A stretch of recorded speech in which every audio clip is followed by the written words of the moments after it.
If you're a same-sex couple and both of you are legal parents of your child, you might be wondering how custody is going to play out in the California court. Let me tell you about it. There is joint legal custody and there is sole legal custody. How legal custody is going to be determined is either by agreement or by a court.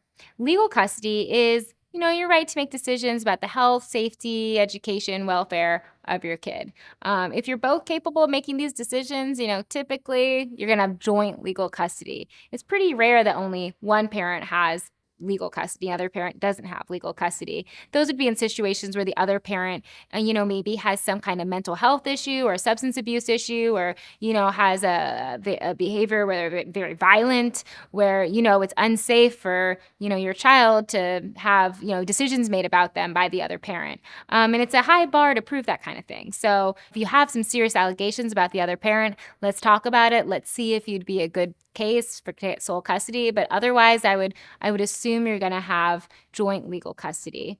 The other criteria for custody is physical custody, how you spend time with your kids, what your parenting schedule is. Typically in California, it's joint. Usually we do like a 50-50 parenting time, especially if you're both in the same location. If one of you is in, a different location far away, maybe, we got to be more creative. If one parent isn't as interested in being involved, or one parent is maybe struggling and not as capable as a parent, not able to bring the kids to school on time, not as responsible, maybe that parent's more the weekend parent or the, holiday time parent.